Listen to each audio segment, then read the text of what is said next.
Hello ladies and gentlemen, welcome to my channel, and it is always a pleasure to have you. If it is your first time, welcome to the channel. If it is your second and third or fourth time, it is always a pleasure to have you come to my channel to give me those minutes of your attention. I always appreciate. So thank you and welcome. So today we are going to figure out the topic, and especially for my African brothers and other brothers around the world. Today we are going to tackle the topic of why you should not build a rural home or a holiday home.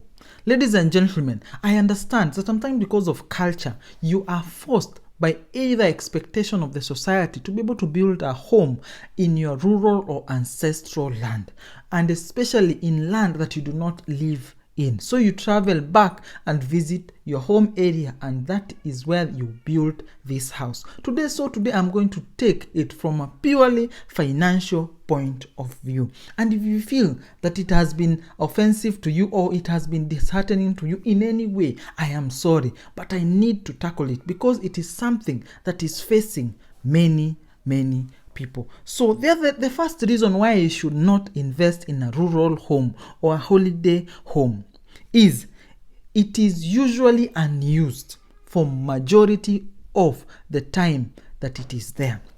Ladies and gentlemen, how many times do you travel to your rural area? How many times do you go to your holiday home? Sometimes it is usually 2 weeks in a whole year. So for a 52-week year, you only stay there for 2 weeks. Ladies and gentlemen, you stay there for less than 5% of your time in a year. 5% of the time in a year, and you have invested in building a house. Is that worthy building that house? Is that worthy having that investment there that you only use for 2 weeks in a year?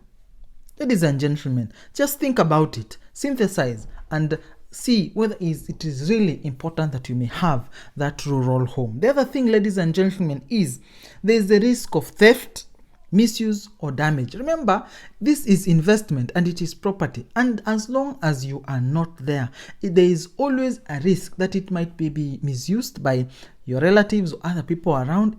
Things might be stolen from that house, and you might find things are damaged. Remember, ladies and gentlemen, even construction of houses that you use on a daily basis usually need some repairs and maintenance over time, and so will this investment property. So it is always consuming money as it goes, and especially if you are not there, the risk of theft, of misuse, or anything going wrong is usually high. You might go there and find that there are wild animals that are living inside the house. You might go there and find that some people broke into the house and stole things because they know that you are not there and you do not live there. They might take advantage of it. For a holiday home, they know that you usually go for minimal days, and they will always plan how they can be able to take advantage of that situation. They might steal from you or damage property. So do you want to run the risk that it is going to be stolen from or misused or mishandled in any way? Then the other thing is you have lost the opportunity to invest. The money that you have taken to build that house is money that you would have invested elsewhere to give you a return. Ladies and gentlemen, it is an opportunity cost that you have taken, that you have not earned money from it. So if the investment property was worth 20,000, for example, and you could have made 10% return that year on the 20,000, you lost the opportunity of earning $2,000 from putting your money in an investment that is not bringing any income. Ladies and gentlemen, put your investment and your money where it is going to give you a return, not where it is going to be dead capital. So ladies and gentlemen, think about it and realize that this investment do not make head or tail in your investment journey. So the other thing that you need to know is when you build this house in your rural area or in a place where your relatives are, it usually raises the expectations that they have on you. Ladies and gentlemen, you find that now people are now expecting for you to give them handouts and to give them money and to educate their children and to do this and that and there and here. You raise a societal expectation over your life because they can see your house standing there, and especially so if it is a humongous house, an extravagant house, you raise the expectations that your relatives and neighbors and other people have over you.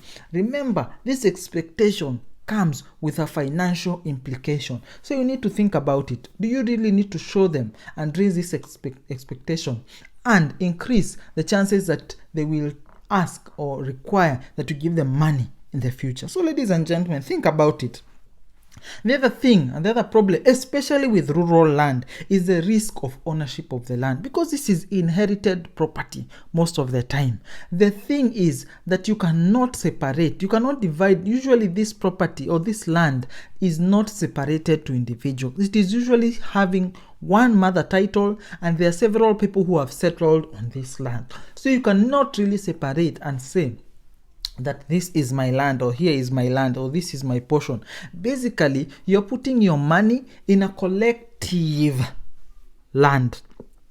And if somebody does something tricky and decides to sell or process the title and sell without you knowing, your investment will be at risk. So there is the risk that the ownership is not defined, and you need to go through several people to be able to get specific ownership of the portion of land that you own. So do you want to put your investment, a big investment, a chunk of your investment in such a property that the ownership is neither here or there? So ladies and gentlemen, think about it. Remember, ladies and gentlemen, this is also a fixed investment that is not earning you money and cannot be liquidated. You cannot sell your ancestral land because it is owned by several people in combination with you. So the part of the house that you have built, you cannot rent it out because it is ancestral land. You cannot liquidate it, ladies and gentlemen. You cannot even take that land and be able to take a loan against that property because there is no documentation, and then you cannot be able to secure title on that property. So it becomes capital that you cannot use to be able to develop other areas of your investment. So think about it, ladies and gentlemen. Do you want to take this risk? The other thing that you should be able to understand, there is always inheritance issues as you go. Later on, the land may be subdivided and you might get your portion. But who tells you that you will get your portion of land where you have invested? Or you might find that there are many people who are demanding a portion of the land, and because your house is sitting on several in anywhere and everywhere, they might even separate half of your house and say this is somebody else's property and this is your property. Do you want the risk to run that you have built a house where you will not actually own the land? So ladies and gentlemen, think about these issues. Do you want to take this risk? The other thing that you do is once you build this house, you are taking a portion of land that could be used productively by your relatives back at home. So every time you build a big house in the village, especially if you live in the town, that is land that you have taken from the people who are still there that could be used for productive purposes. They could plant things or keep animals in the portion of land where you have built. So you have denied them the opportunity to be able to grow financially. You are making your money elsewhere, but you are denying the people who are there the opportunity to make their money from the land and the resources that are available to them at that point. Ladies and gentlemen, we need to think about these things before we invest in any of these things. The other thing, ladies and gentlemen, because it is an investment that has taken money from you, and because you cannot liquidate it, and you cannot be able to use it as a security to secure a loan to invest elsewhere, a combination of these things makes this difficult. In fact, the only reason it would make sense is purely from an emotional or a cultural point of view. But from a financial point of view, I will not lie to you. I will tell you the truth. It is not an investment that you should be making. Ladies and gentlemen, I hope that I have been helpful to you. I hope that I have shared insight that will be able to help you to make better financial decisions. If you like this article, please leave a comment. If you do not like it or you like it, leave a comment and let me know what I can be able to speak about in the future, or what is your point or your take on this topic. Remember to subscribe to the channel, to leave a comment and to like. And indeed, it is a pleasure having you and even to have you come up to this point in time. So thank you and enjoy your day.